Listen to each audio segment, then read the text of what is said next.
Thank you. I'm going to pull up my slides, so give me one moment.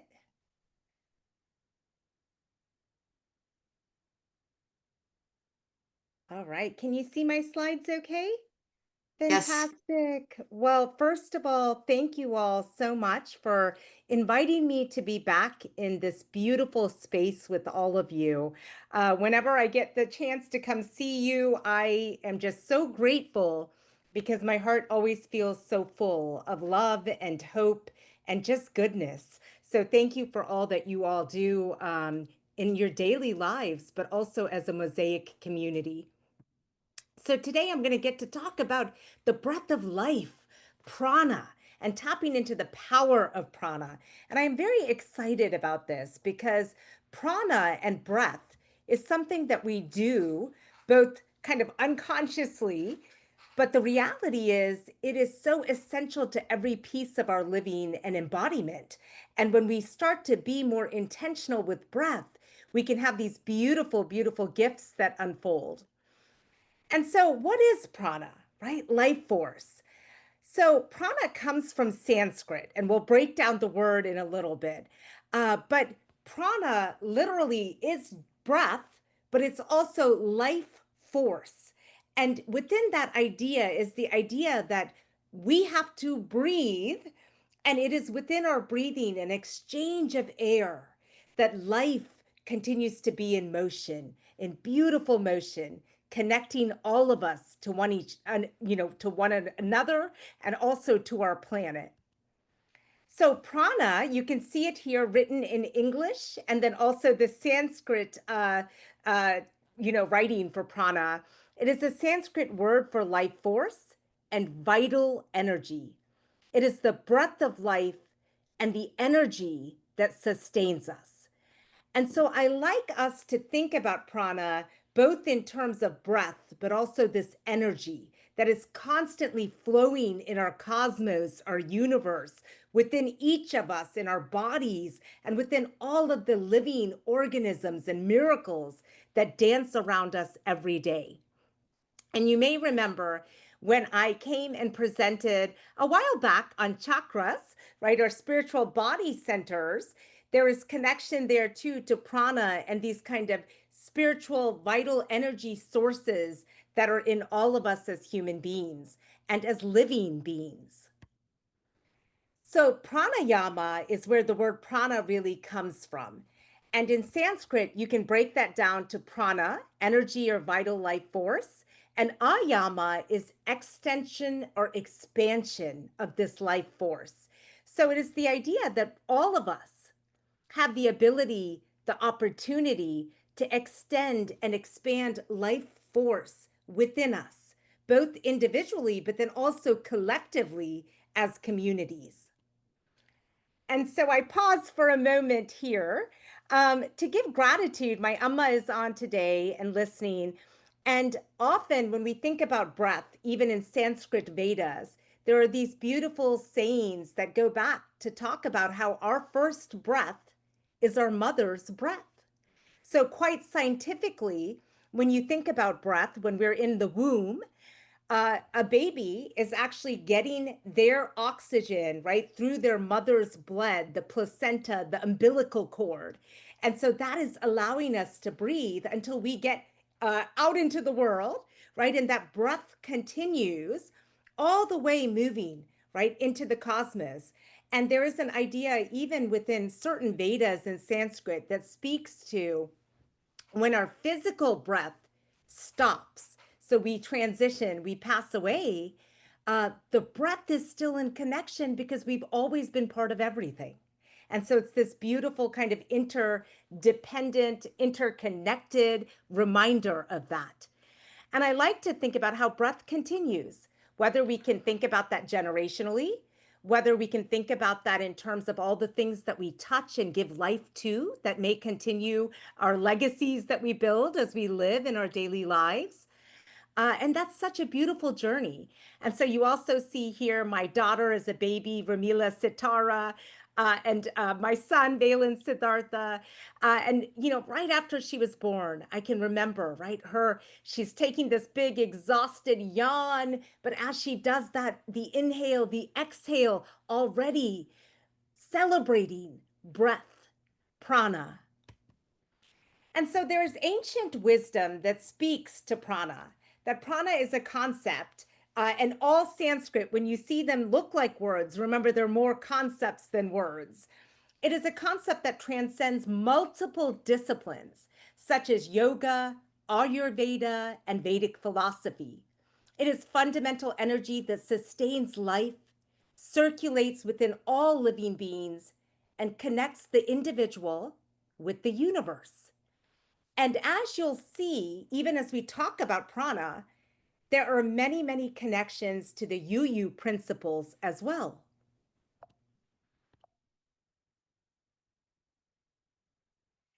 The Vedas describe prana as the source of life and the energy that keeps all things in motion.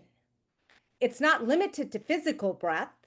It is also the energy that exists in all forms of life, influencing body, mind, spirit, heart. And if you get in depth, we don't have time today to go into all of the different details, but I want to give you a little bit of a overview for those of you who may want to explore more and learn more about this kind of breath coming out of Ayurveda and Vedas and really ancient wisdoms, yogic wisdoms.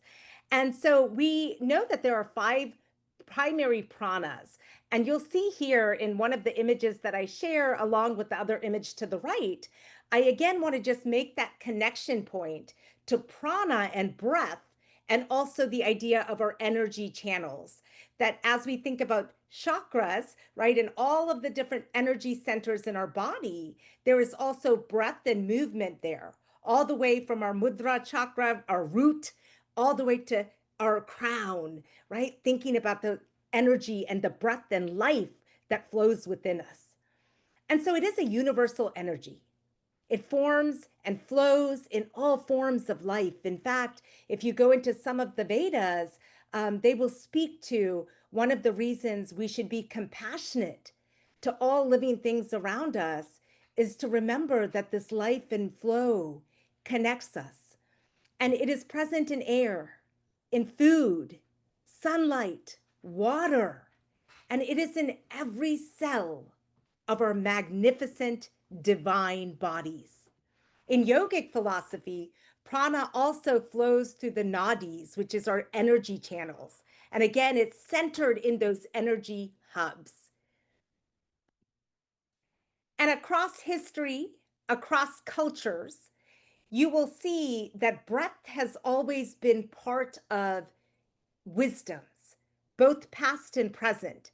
If any of you, study different kinds of cultures and philosophies and faiths, you will even find the mention of breath in different ways. So while in Sanskrit and India, we talk about this idea of prana, in Chinese culture and different Chinese religions that originated, you may hear it as qi. So I don't know if any of you have practiced Tai Chi, where you're doing movements with energy, but it's also, again, this celebration and this manifestation of breath, right? So, and then ki in Japanese. So you'll hear it in many different ways. And I always like to think about we only need to look to nature to remember how we are all connected and this miraculous energy flow and breath that lives between us, that connects us. And again, science is continuing to just come out with magnificent marvels of connections, including ideas of mycelium and root systems, talking to each other, breathing, sending energy, flow, breath, life, even underground, manifesting even out into the universe. And how powerful that is for us to contemplate, to celebrate, and to honor. So modern science has confirmed that mindful breathing practices has a host of benefits. It can help to regulate our autonomic nervous system, lower blood pressure, decrease stress hormones, enhance focus, emotional balance, resilience, and it can even encourage creativity, which I love. And so when we think about breathing practices, there's a lot of benefits. And one of the things we're finding through medical studies is human beings are not breathing as deeply as we need to. Our breath has, in fact, become more shallow, right? And I think part of this, even if you think about the pace of our busy lives, we are just inundated with information, and in a society and in a capitalistic society here that rewards even go, go, go, go, go, go, go, busy, busy, busy, busy, busy. And part of that is even our breath has caught on to that in ways that are unhealthy.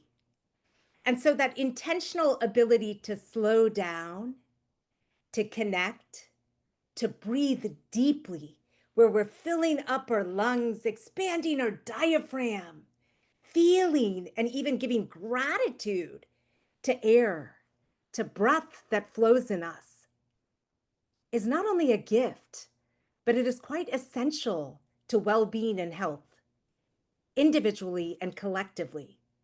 And so I love this space because even in this community, I feel there is an intention to slow down, to connect. I love how, even before we start, people are checking in with each other.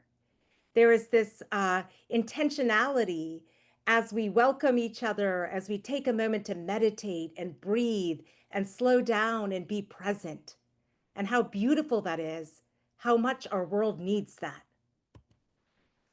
In the Rig Veda, there are many different Vedas, which are old, ancient texts that give us all sorts of wisdom.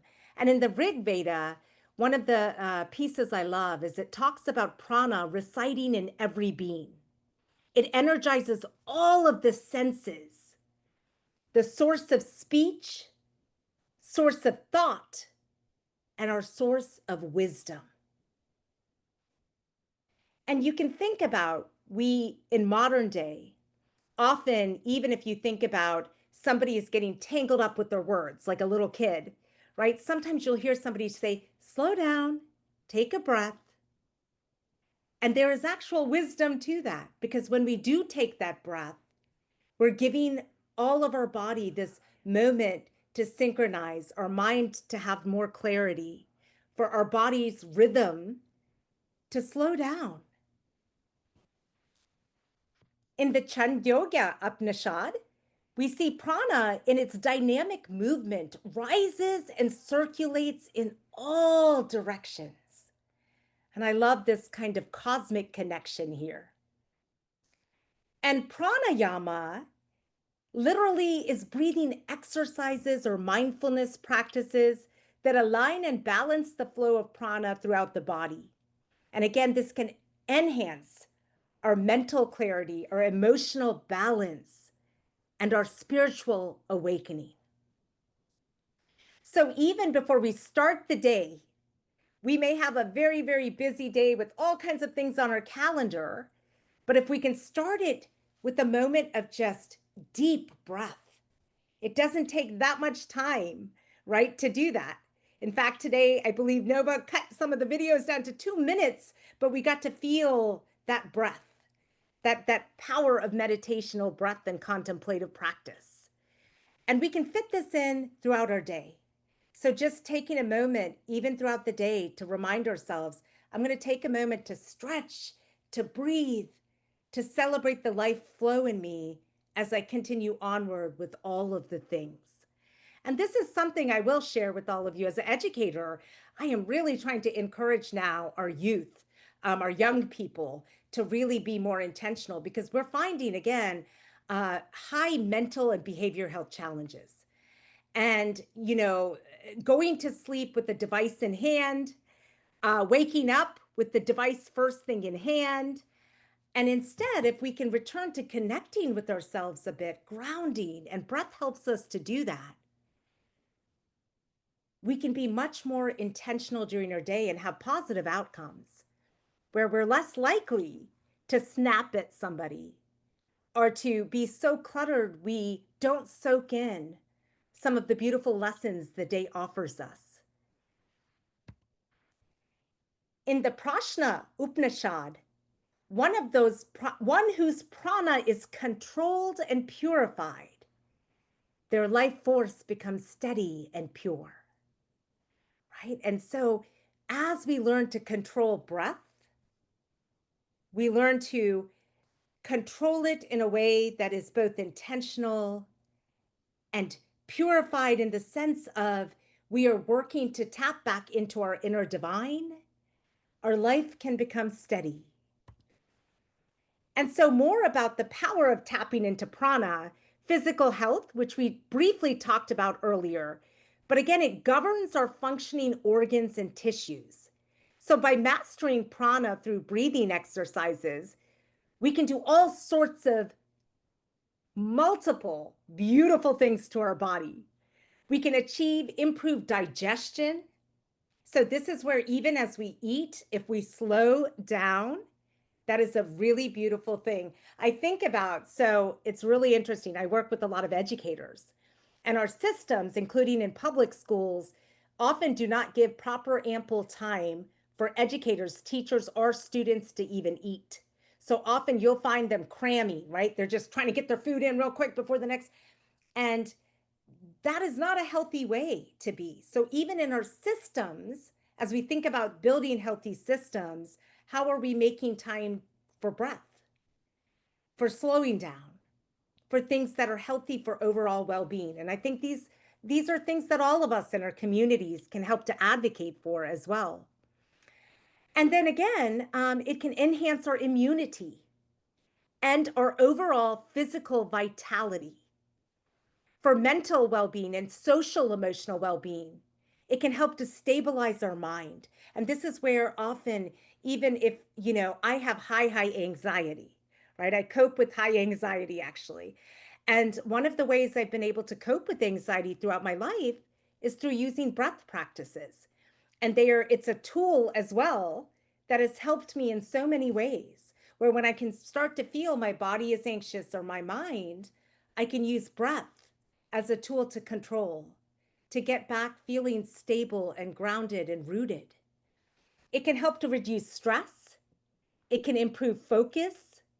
It can enhance our emotional regulation. And again, it gives us space and room for creativity, helps us to really think about creativity, right? In really, really weird ways and beautiful ways and miraculous ways, if you will. And then spiritual growth. In yogic philosophy, let me go back.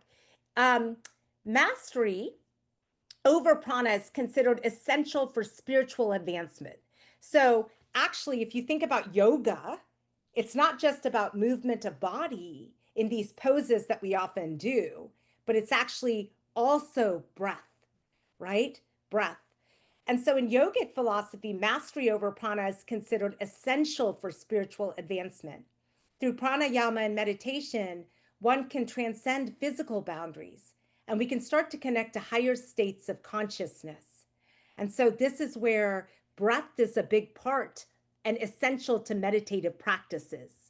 And it can help our spiritual awakening and even our gratitude. You think about the beautiful UU principles. As we breathe, when we do mindful breath, it is a connection and return back to ourselves and to all that we are connected with. It is rooted in that very love, that very first form of life.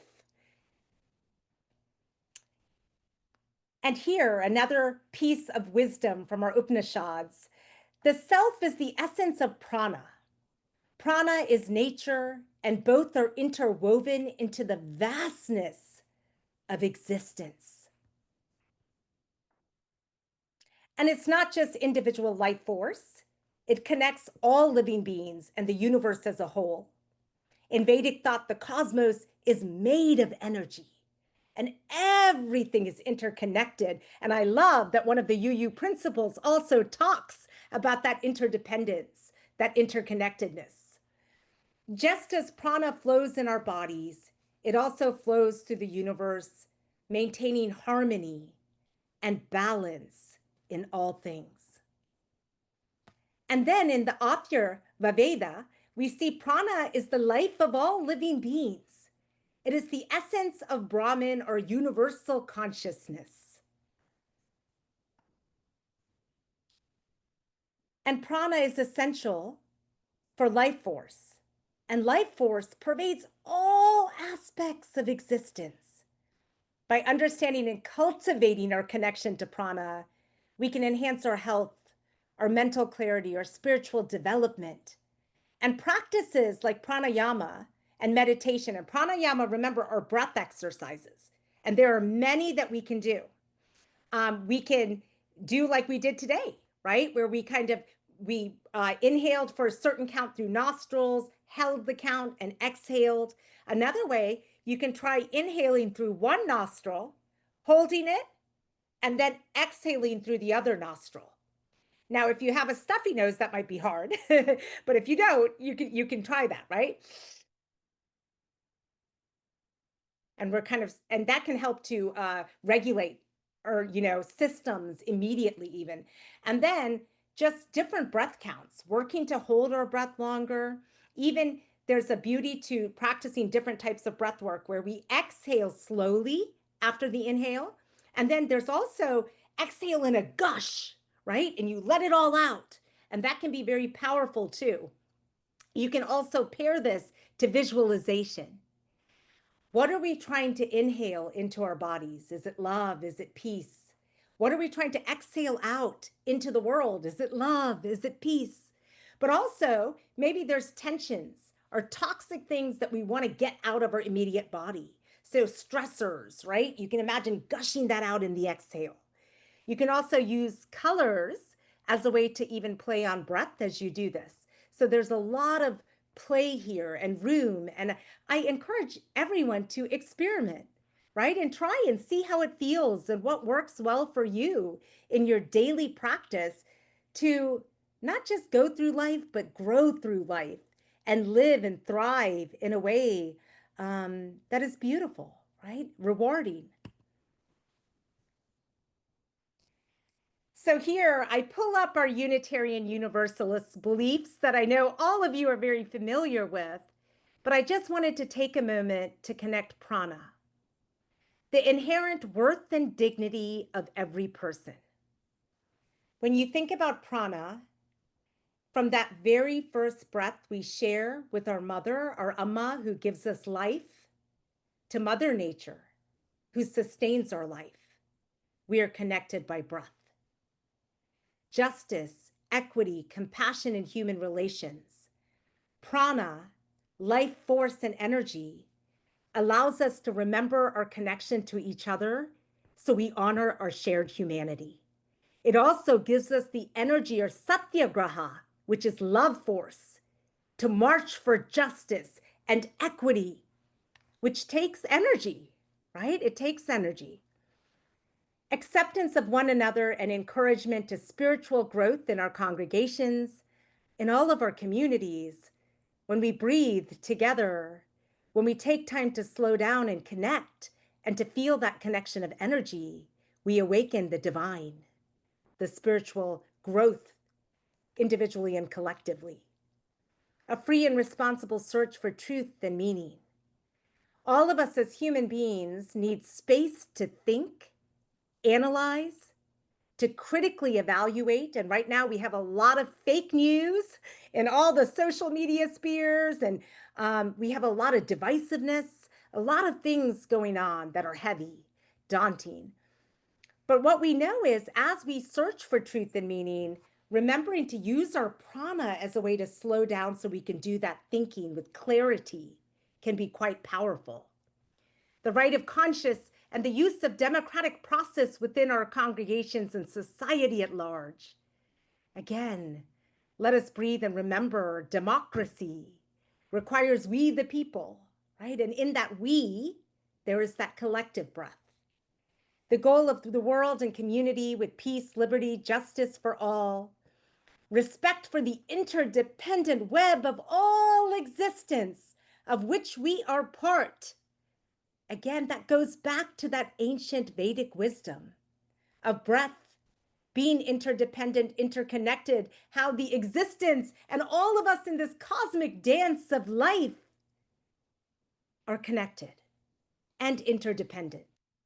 Journeying towards spiritual wholeness by working to build a diverse, multicultural, beloved community by our actions, accountable to dismantle racism and other oppressions in ourselves and our institutions. And one of the things that I would say is we have a lot of erasure of diverse perspectives, cultures, thinking, even science. And so, even as we learn about something like prana and ancient wisdoms coming from Vedic cultures, that is a beautiful thing because right now there's active dismantling of teaching truthful history, of honoring differences. And that is really scary, especially in our state. And I could go on and on and on because I love this topic and I love all of you. But I am going to take a deep breath and I am going to say thank you, namaste. And if you have questions, let me turn off my slides. And I hope that gave you just a little bit to think about and for you to just breathe a little deeper as you go through your day and week and year ahead.